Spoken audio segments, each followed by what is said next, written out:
Spoken English ক্লাসের এটা হচ্ছে পাস্ট परफेक्ट टेंसের ব্যবহার।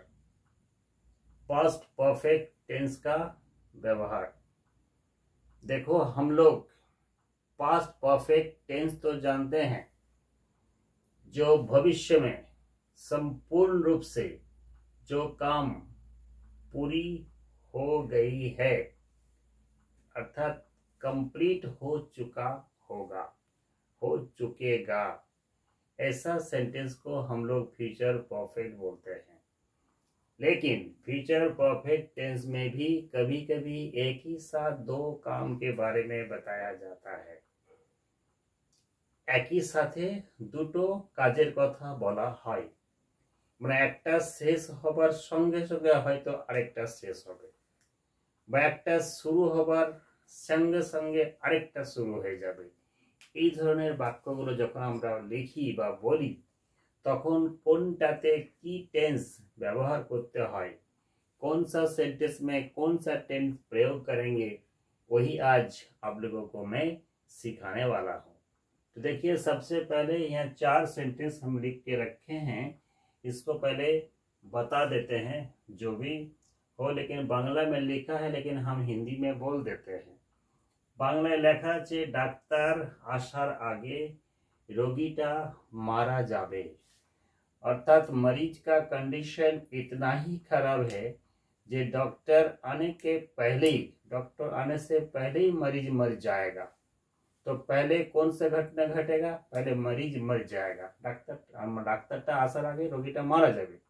তাহলে যে ঘটনাটা আগে ঘটবে সেটাকে আমরা কি করব, ফিউচার পারফেক্টের ফর্মুলা লাগাবো, অর্থাৎ সাবজেক্ট লাগাবো, তারপরে সাবজেক্টের পরে শ্যাল বা উইল লাগাবো, তারপরে V3 বসাবো।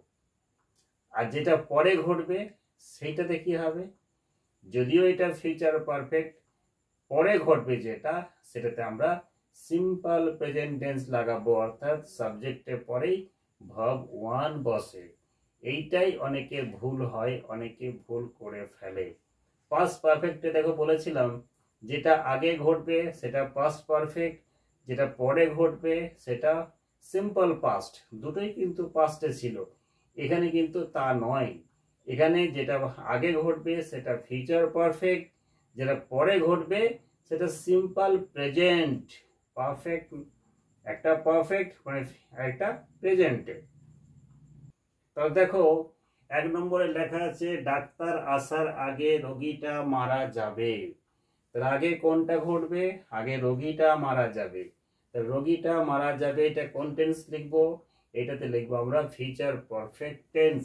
রোগীটা থার্ড পারসন সিঙ্গুলার নাম্বার। আমি আনসারগুলো নিচে লিখছি, জায়গা না হলে সব উপরেটা মুছে দেব। হ্যাঁ, নাম্বার 1, তাহলে রোগীটা মারা যাবে, তাহলে কি হবে, the patient, PATIENT, the patient, তারপরে উইল লাগাও, উইলের পরে হ্যাভ দাও, উইল হ্যাভ, ফির মারা যাওয়া ডাইড, DIED, রোগীটা মারা যাবে, the patient will have died, doctor আসার আগে, তাহলে আগের জন্য কি হলো, before, BEFORE, before the doctor, DOCTOR, doctor, এটা কিন্তু আমি বলেছি প্রেজেন্ট টেন্স লিখতে হবে। তাহলে আসা, কাম, COMES লাগাও, কামস। কেন কামস করলাম, কারণ সিম্পল প্রেজেন্ট টেন্সে যদি থার্ড পারসন সিঙ্গুলার হয় ভার্বের সাথে এস লাগাতে হয়। তাহলে বিফোর দ্য ডক্টর কামস। কোনটার আনসার, নাম্বার 1 এর আনসার। ডাক্তার আসার আগে রোগীটা মারা যাবে, আগে রোগীটা মারা যাবে, the patient will have died before the doctor comes. তাহলে এটা হচ্ছে সিম্পল, মানে যেটা পরে ঘটছে সেটা সিম্পল প্রেজেন্ট ইউজ করলাম, যেটা আগে ঘটেছে সেটাতে ফিউচার পারফেক্ট টেন্সটা আমি ইউজ করলাম। চলে এরপরে 2 নম্বরটা দেখি, লেখা আছে ট্রেন ছাড়ার আগে আমি স্টেশনে পৌঁছে যাব। ট্রেন ছাড়ার আগে আমি স্টেশনে পৌঁছে যাব। তাহলে কোনটা আগে হবে?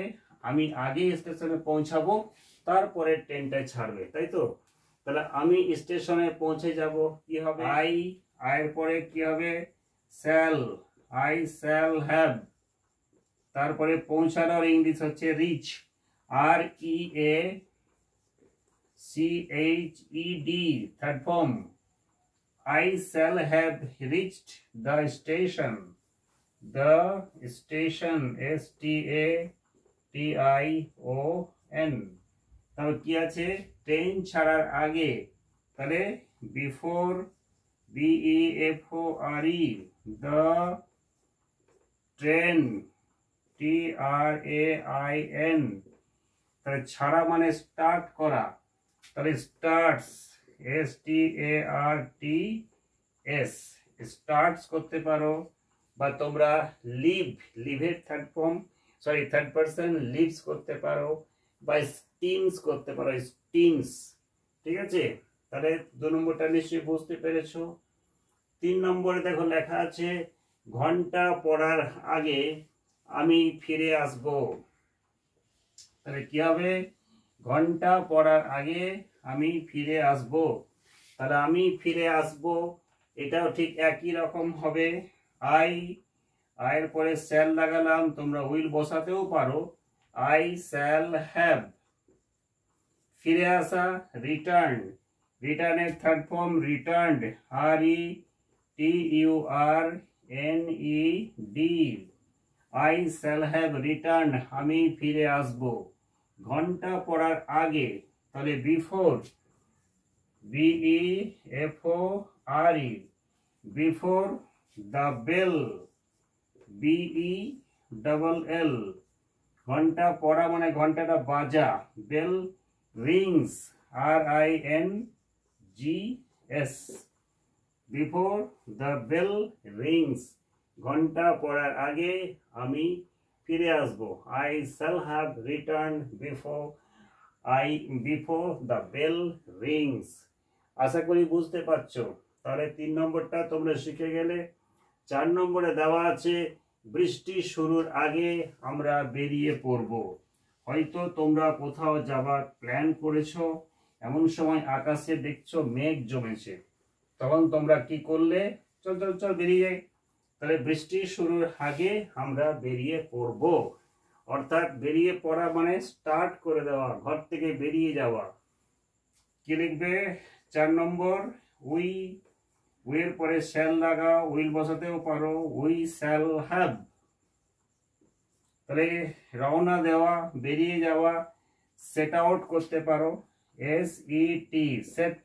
সেটের থার্ড ফর্মটা কিন্তু সেটই হয়। সেট আউট মানে বেরিয়ে পড়া বা রওনা দেওয়া, বা তোমরা গো অ্যান্ড গন করতে পারো।